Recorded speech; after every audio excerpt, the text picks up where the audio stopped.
Gaurko bideoan Antzinako Greziari buruz hitz egingo dugu, bere kokapena eta eremu geografikoari buruz hain zuzen.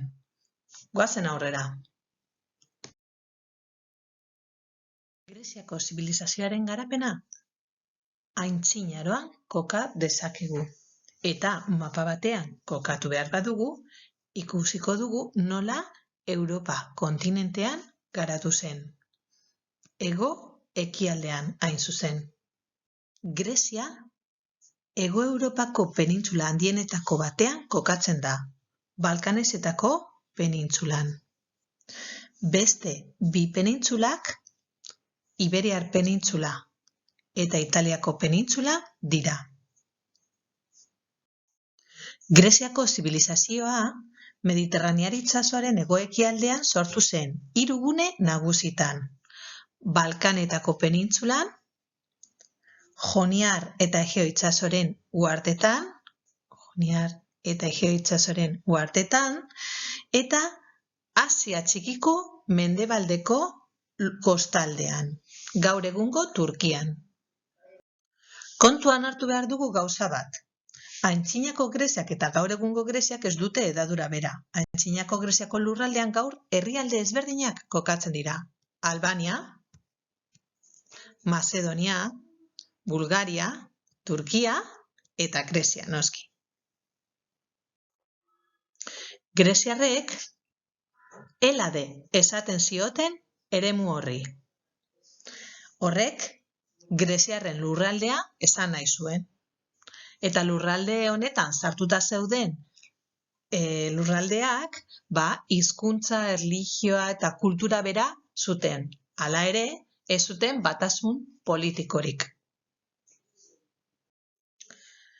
Ikusiko dugunez, Heladeren inguru fisikoak asko baldintzatu zuen euren bizimodua. Klimari buruz esan beharra dago klima mediterranearra dela. Uda beroa eta euri gutxi. Leku batzuetan hezeago da beste batzuetan baino. Inguru fisikoaren ezaugarri nagusia erliebe malkartsua da. Greziarra oso erliebe menditsua izaten da. Hemen, aranestuak sortuko dira.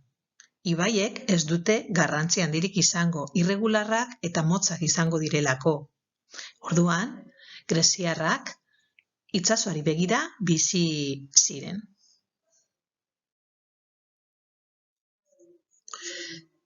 Olinpo mendia da Greziako mendirik altuena. Hau zen jainko zen egoitza grekoen ustez.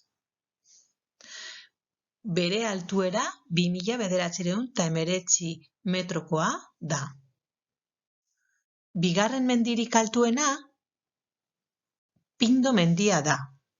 Esmolikas mendia, hain zuzen, Pindus mendia edo Pindo mendikatearen barnean kokatzen dena. 2637 metrokoa da.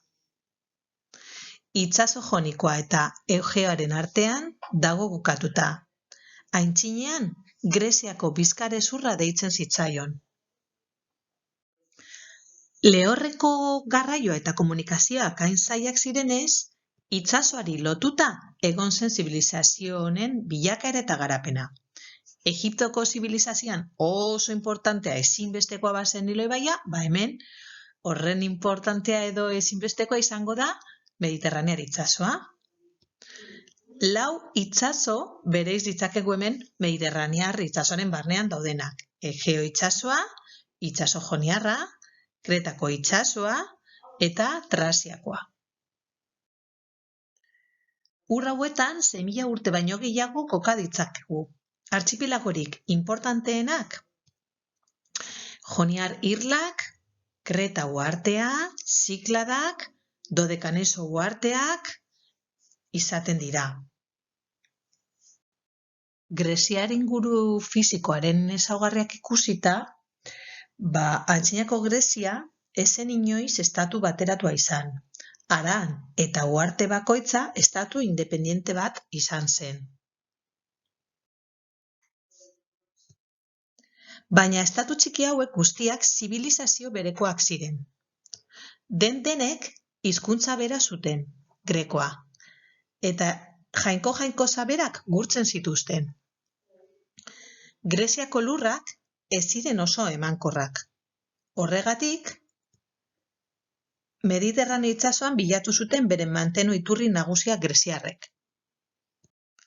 Itsasoa, elikagai iturri ez ezik, bide garrantzitsua zen nabigaziorako eta merkataritzarako. Hona hemen mapa honetan, greziar koloniak nondik ezarri ziren Mediterraneo zehar. Ikusten duzuenez, gaur egungo Turkiatik, Asia txikitik, Iberiar penintsularaino heldu ziren. Espero dut bideo hau erabilgarria izatea zuentzat, beste batzuk prestatuko ditut eta laster igoko ditut gure kanalera. Hona hemen informazio iturriak eta erabilitako irudiak nondik atera ditudan. Hurrengora arte.